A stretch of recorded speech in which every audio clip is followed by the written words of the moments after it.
Hey everyone, we are back. Tayland here with another tea video. This is Tribute Ripe Brick from Bana Tea Company, 2003 Ripe Pu'er.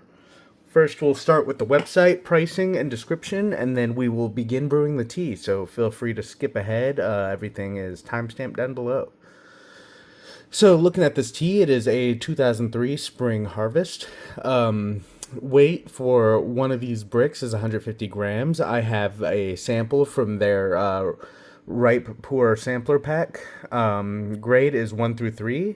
Production area is Sichuan Bana Prefecture, Yunnan Province. What makes a good ripe pu'er are superior base leaves, skilled fermentation, and post-production proper storage. This pu'er brick possesses all of these criteria. From the clean, dry leaves and clear, deep, burnt umber tea broth, this tea impresses you from the start. Taste characteristics. This tea offers a unique rice soup scent, which usually can only be found in well-aged ripe pu'er teas. Extremely savory, the tea broth is thick and complex. It leaves a clean, sweet, throat-soothing sensation.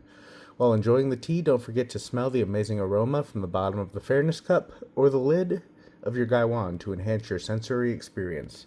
This goes for $89 for a 150 gram brick, or you could do what I did, get the ripe pu'er sampler kit. I believe that goes for $33. There's also the raw pu'er sampler, and they have a bunch of other little packs you can get. I think it's frankly a great deal to try a whole lot of high quality aged teas.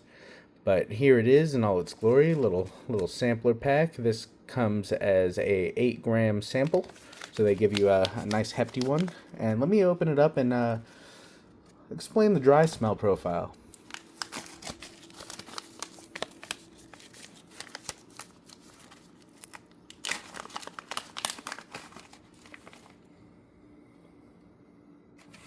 Yeah, it smells like a ripe pu'er. Honestly, to me, a lot of ripe pu'ers, at least as a dry smell, all smell very similar.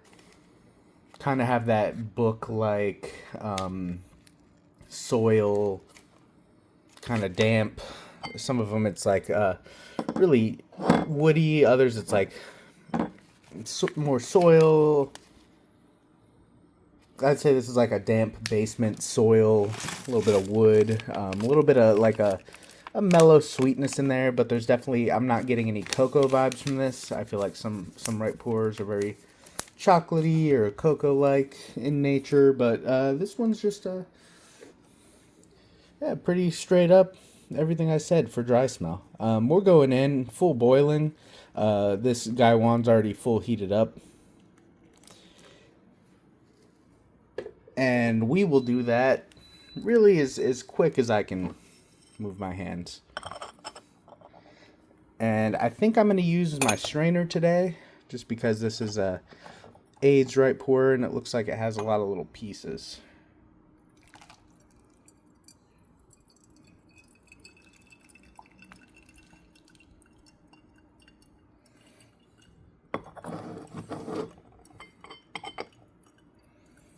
Yeah, I think that was a good idea. So here's what that wash looks like. And obviously I'm not going to drink that. I made that mistake once before with a ripe pu'er, never again. And we are going to go straight in with the full boiling water once again. And we will let that steep for, I don't know, 10 to 15 seconds. And in the meantime, I'm going to clear out this strainer of all the debris and I will dump this on my tea pet. Alright, it's probably been a little longer than I meant it to be. I was trying to clean out this strainer. That's the thing about like really aged teas I've noticed is, oh, about to spill a bunch again. I don't know if you noticed, but on that wash I spilled an absolute ton. I'm not used to using a strainer. It's been a while. But yeah, I was trying to clean out the strainer and it probably went a few seconds too long, but that's okay. Let me give a wet smell on these leaves. These are definitely smelling potent from here. Huh. I actually really like that smell. Definitely damp basement vibes. But I kind of enjoy it. It's kind of nice, honestly. It's not smelling fishy or off in any way.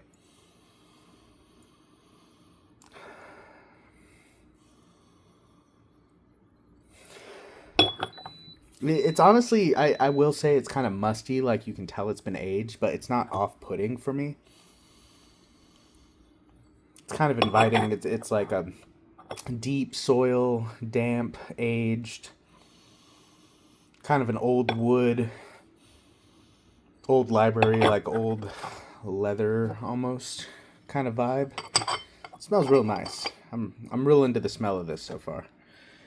Also, it has taken me a bit of time personally to get into to write pu'er. It's not something I was into right away, if I'm being frank. But I'm gonna let this drain out for a second. It seems to have clogged again. All right, I'm gonna try this first steep. I let it cool off a bit. Mm, quite nice. Oh yeah, there is a bit of a camphory mintiness at the end, and a cooling sensation. That's pretty cool. But yeah, there's definitely that camphor cooling minty vibe going on.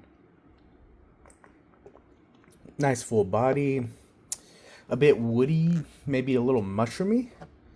Um, a little bit of sweetness.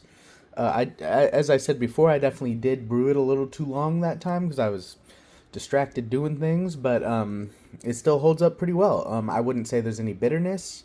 A little picked up a little astringency in that extra time, but it's not unbearable. If anything, it's pretty well balanced with the amount of sweetness this tea has. It's pretty surprising for a show pour. I think the other sweetest one I had was quite a while back. I think from West China Tea. It was like a brown sugar show pour or something.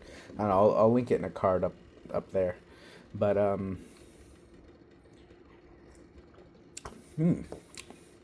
yeah, that camphory, cooling, woody mintiness going on. It's pretty interesting. I'm gonna do a second steep. All right, here is that second steep. Once again, done at boiling, probably about 15 seconds, give or take.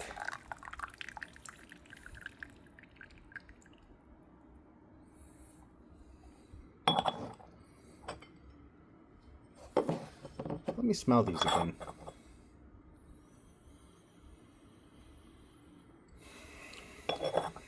Yeah, not gonna lie. Like people say, sometimes like a damp basement vibe. As someone who has been in some damp basements in like the Midwest of the United States, it definitely kind of has a damp basement vibe. Yeah, still smells about the same. Kind of library, kind of a little bit of sweetness, damp basement, like a little bit of soil, a little bit of woody. Definitely kind of a, I don't know, interesting, inviting, comforting feeling to it for some reason.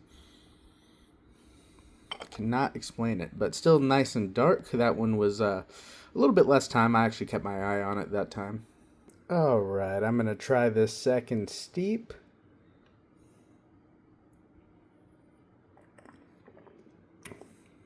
Mm. I would have been what 10 when this tea was made. Pretty interesting to think about.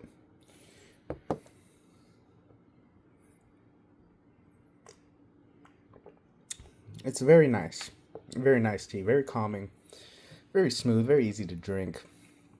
Now that I actually properly steeped it, very low in astringency. There is a little bit of mouth drying. Um, no bitterness. Quite a bit of sweetness, surprisingly, for a show pour. Yeah, not quite. I think as sweet as that. Like I think it was like brown sugar show or something from West China Tea, but it's definitely approaching that. It has a good amount of sweetness to it, and quite woody. They mentioned a unique rice soup scent. I don't really know what rice soup means. Is that like congee, like porridge, like the rice porridge in Mulan? Um, I'm not familiar with it. I've never had it, so I couldn't really speak to that. Um, They said extremely savory. There is a savoriness to it, but there's also a good amount of sweetness to it, in my opinion. Quite a thick body, and that nice like cooling sensation. That super. I felt like at first it was quite like minty. And like cooling. It's chilled out a bit now. It's still cooling and like sweet in the back of the throat. Yeah, this is a really nice tea. This is a very nice show pu'er. I'm definitely gonna think about buying it. It's a little pricey. Definitely worth the price, but 89 bucks for a 150 gram brick. I'm gonna think about it. I'm gonna think on it. Very likely, they're basically every tea from Bana tea I've had at this point. I want to buy a full size brick or cake or whatever it comes in. They're all fantastic, all very high quality. So, yeah, very much like this one. I would recommend it. Get the Show Pu'er sampler or the Shang Pu'er sampler. Just try some really good teas. I'm really excited. I'm going to try that 1994 one soon, which will year I was born, so that'll be cool. But yeah, that's all I got. Leave a like, subscribe, leave a comment. Thanks for watching. I'll see you.